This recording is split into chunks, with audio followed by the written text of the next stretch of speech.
A gente se acostumou tanto ao cinismo corporativo que só da Boeing começar a assumir a culpa por esse último acidente já parece que dá vontade de soltar fogos. Sejam bem-vindos de volta ao Ligando os Pontos.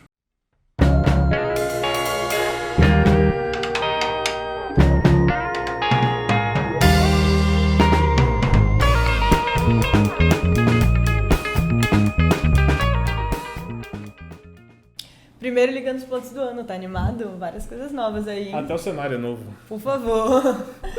Então, na sexta-feira do dia 5, uma porta do avião da Boeing simplesmente saiu do avião, caiu e os passageiros tiveram que aterrissar. Teve até um que ficou sem camisa. Foi uma pré-porta, só deixar claro, viu? É porque em alguns modelos aquilo ali é usado como porta. Mas naquele avião não era. Então era um tampão da porta. Porque se tivesse caído a porta, todo mundo era sugado para fora. Sim. Foi um tampão que pode virar porta. Em outros lugares, ele é usado como porta. Mas naquele, felizmente, quando soltou, não era uma porta, então tinha uma porta entre aquilo e a saída do avião. Mas assusta, viu? Você olha as imagens, assusta. Não queria estar lá. Esse é o terceiro acidente que acontece com o 737. Teve um em 2019 e um em 2018 na Etiópia e na Indonésia. Era um modelo que que estava sendo muito criticado já. A Boeing até pagou 2,5 bilhões de dólares para encerrar as investigações sobre os dois acidentes, né, com esse modelo. O modelo ficou parado 2 anos, aí agora voltou ao ar há 2, 3 anos e terceiro acidente. Esses dois aí eram o 737 MAX 8 e esse último dos Estados Unidos foi, né, da operadora Alaska. Foi o 737 MAX 9. É um modelo semelhante com algumas mudanças, né? E não é a primeira vez, é isso. A gente viu a Boeing lá atrás, né, em 2018 e 2019. Ela com esses acidentes e nessa época ela tirou o corpo fora imediatamente. Tá? A primeira coisa que a Boeing fez foi falar, tem que ver quem estava pilotando, tem que ver a companhia aérea, tem que ver isso, aquilo, tudo para fugir da responsabilidade. E dessa vez não. Dessa vez, 2 dias depois, né, 2 dias úteis depois do acidente, ela já estava batendo no peito e falando, olha, a gente vai investigar tudo com o full disclosure, né, que é com a abertura total. Transparência total, para todo mundo ver o que a gente está enxergando aqui dentro. E o próprio CEO da Boeing, numa entrevista, ele fala, perguntam para ele, né, se ele acha normal que as outras empresas tenham parado os aviões Boeing no chão e para dizer que estava investigando e tal, e não deixasse mais os Boeings voarem daquele modelo. E ele falou que acha super normal, assim, que isso era parte do negócio e que a empresa tinha que assumir esse tipo de risco mesmo. E isso é muito legal, sabe? E é muito interessante porque você tem uma constância, né? A gente vê com a Braskem em Maceió, a culpa é da atividade sísmica, né? Como se a atividade sísmica tivesse que suportar não sei quantos mil anos de mineração. Mil não, né? Não sei quantas décadas de mineração. E é uma postura muito interessante da Boeing. A gente sempre fala de ESG e todo mundo fala num sentido... pensa, né, que é num sentido efetivo de meio ambiente, mas não, é também assumir responsabilidade e ser transparente com os seus erros. A gente ainda precisa olhar os casos brasileiros, né? Braskem, Americanas, IRB, enfim, tem um monte de empresas cheias de problema que não assume e faz questão de empurrar. Mas a gente vê que isso foi uma mudança de comportamento da Boeing, isso que eu queria chamar muito a atenção. Que antes disso, o próprio David Calhoun, né, o CEO da Boeing, assim que ele assumiu o cargo depois dos acidentes de 2018 e 2019. Mas lá em 2020, ele deu uma entrevista para o New York Times e ele dá a entender que a culpa podia ser sim dos pilotos, tá? Tanto da Indonésia quanto da África. Ele fala, os pilotos de lá não têm tantas horas de voo como nos Estados Unidos, não têm tanta experiência quanto os pilotos americanos.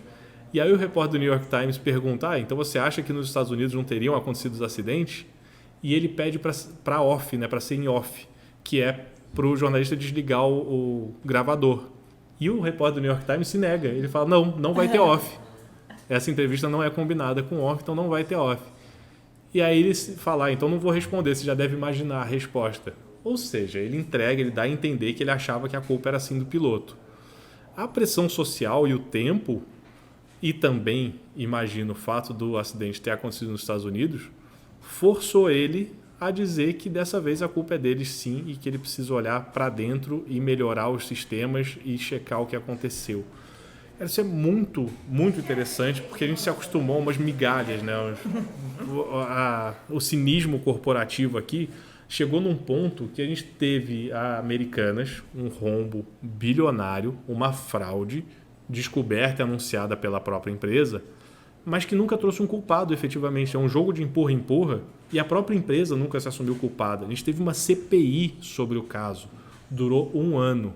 Em 1 ano depois, não saiu um culpado, nem a CPI, nenhuma CPI conseguiu apontar um culpado do caso Americanas. A gente chegou no ápice do cinismo, né? E é uma questão que você vê até nesses acordos, nesses grandes acordos corporativos, quando a empresa faz acordo, ela não se declara culpada. É um dos grandes requisitos, né, para esse acordo. E é muito interessante a Boeing já se declarando culpada, mesmo antes de entrar em acordo. É uma perspectiva, além de diferente, mas também dá para entender, né? É bom a gente elogia, mas também ele estava encurralado. Né? O que outra posição ele poderia tomar? Já teve 2 acidentes, já teve uma investigação, pagou 2 bilhões em acordo para encerrar a investigação e tem outro acidente. Né? É o mínimo do mínimo, mas é isso. Eu queria chamar a atenção para o que a gente faz aqui. É o que você citou. O caso da Braskem. Cara, a Braskem vai lá, assina acordo com o Ministério Público, assina acordo com os moradores, né? Tem pagado diversos moradores. Outros tantos reclamam que não recebem nada, nenhuma assistência. Mas toda documentação é isso, jogando a culpa no evento sísmico, no evento natural, como se a culpa fosse etérea ou fosse do planeta, assim, maldito planeta, logo onde eu minerei, ele desaba. Não pode ser isso, não pode ser assim, a gente tem que ter uma postura e o investidor ele precisa disso, dessa transparência. Se você quer ser sócio de uma empresa, eu quero ser sócio de uma empresa com o chamado accountability, né?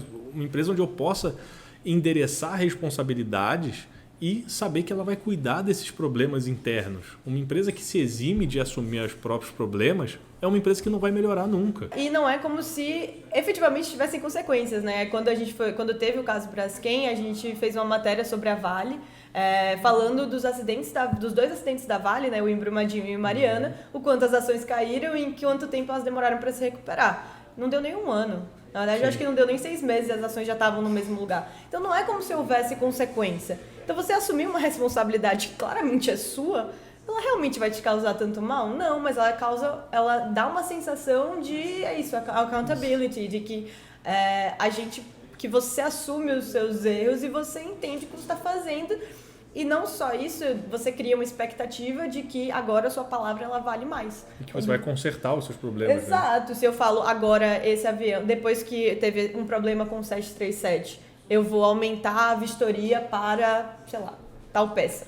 Você acredita que essa vistoria ela vai efetivamente aumentar, entendeu? Então, é uma sensação que cria, apesar de você falar, nossa, a culpa foi minha mesmo, eu fabrico o avião errado e eu fabriquei esse, e dá uma sensação de insegurança para quem viaja de avião, para quem investe em uma companhia que fabrica avião, é muito bom, né? É muito positivo, que, nossa, ela está assumindo o erro, ela não vai falir, porque aí seria um outro risco, né? Mas ela não vai falir, então significa que daqui para frente vai melhorar. Em relação a erro de vistoria, erro de pesquisa, eu queria trazer para a pauta o caso da Light, que assumiu que vai dar calote ou vai atrasar o pagamento de bilhões de reais para quem comprou as debêntures da Light, as debêntures recentes dela. E aí o motivo que ela aponta é que as contas não estão fechando. A Light é a concessionária de luz do Rio, né? E para quem não sabe, eu sou de Petrópolis, que é no interior do Rio, e morei no Rio um bom tempo. E aí a Light tinha um serviço já difícil de dar como consumidor. Mas aí você vê hoje, como investidor, que ela emitiu as debêntures dela e 2 anos depois emitiu debêntures para captar bilhões e 2 anos depois falou, putz, tá faltando 11 bilhões aqui no caixa. Então não vou conseguir pagar vocês que me emprestaram dinheiro para eu devolver daqui a pouco. Tá faltando, hein? Lavei na calça. Lavei o dinheiro na calça, faltou. E aí, você vai ver o motivo. Eles falam, não, mais de 50% da energia que a gente distribui é roubada por gato, né? Por instalação irregular. Como se quando a Light emitiu essas debêntures não tivesse gato no Rio de Janeiro. Gente, há 2 anos tinha bastante gato no Rio de Janeiro, sabe? Continua tendo. Era só olhar. Ou seja, faltou ali uma pesquisa, foi uma insegurança para quem está fazendo a pesquisa e está emitindo esses valores, ou é má fé e ninguém vai se acusar em relação a isso? Se botar a culpa no gato do Rio de Janeiro, botar a culpa, o Rio tem muita favela. Pô, a Light está lá há décadas, acho que ela sabia como é que funcionava o Rio de Janeiro. Então esse tipo de coisa, esse tipo de sensação para o investidor é terrível. É aquela sensação de que, olha, eu botei dinheiro numa empresa que disse que era completamente confiável, que ia me pagar de volta, é um empréstimo, debênture é um empréstimo para a empresa.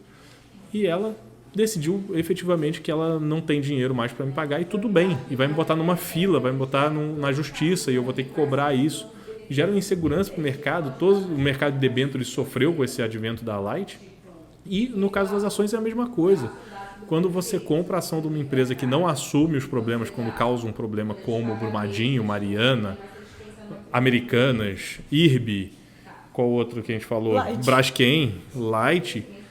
Como é que você vai comprar a próxima ação acreditando nisso, acreditando na palavra daquele gestor, daquele time inteiro? Não tem como. Então, o caso da Boeing não é papo de coach, gente. Quando alguém assume a culpa, é bom. Não é papo de coach, não é tentar ver uma coisa boa num acidente. Não, aconteceu uma coisa diferente dessa vez e a gente precisa mostrar isso e mostrar os maus exemplos também para que a gente possa melhorar o nosso mercado de capitais no Brasil.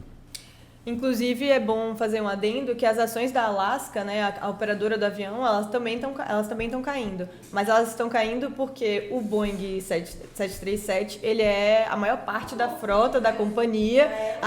Os voos estão atrasando, não estão conseguindo embarcar porque o avião não pode decolar. E é por isso que as ações estão caindo, né? Não é porque a culpa é da Alaska, sabe? Eu acho que é importante também dar essa diferença de que a Boeing assumiu a culpa e ninguém tá olhando para a Alaska e tá tudo bem, porque realmente... Não tá tudo bem.